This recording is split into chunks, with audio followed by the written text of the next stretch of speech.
আসসালামু আলাইকুম বন্ধুগণ, কেমন আছেন? নিশ্চয়ই ভালো আছেন। তো আজকে আমি হাজির হয়ে গেলাম নতুন একটা ভিডিও লিয়া। ভিডিওটা হইতে আছে 12 রোজার ইফতারি ও 13 রোজার সেহরিতে কি কি দিয়া ইফতারি ও সেহরি করলাম, সেটাই এখন আপনাগুলোকে শেয়ার করবো।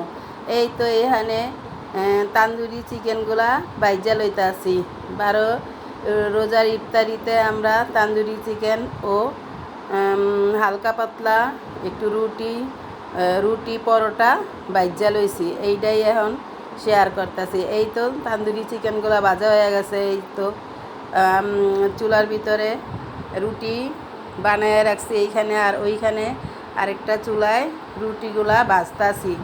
এই তো আমার চিকেনগুলা ভাজা হয়ে গেছে, আর এইখানে মাংসের ঝুলের মতো কইরা রাখছি। এই তো সবগুলা রুটি ভাজা হয়ে গেছে। এইখানে শসা, শরবত, খেজুর, 2 পদের শরবত, সব কিছু এইখানে নেওয়া আছে।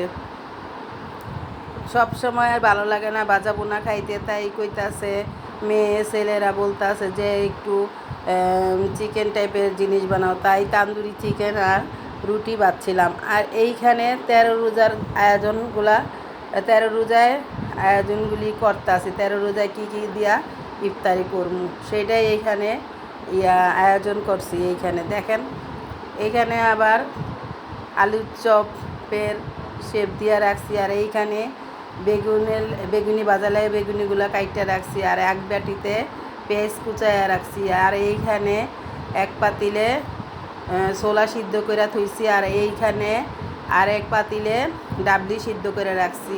এইগুলা সব 3-4 দিনের লাগে আমার এগুলা আগে যেগুলি করছিলাম ওগুলো সব শেষ হয়ে গেছে। এখন আবার এগুলা করছি, ফ্রিজে আবার রেখা দেব।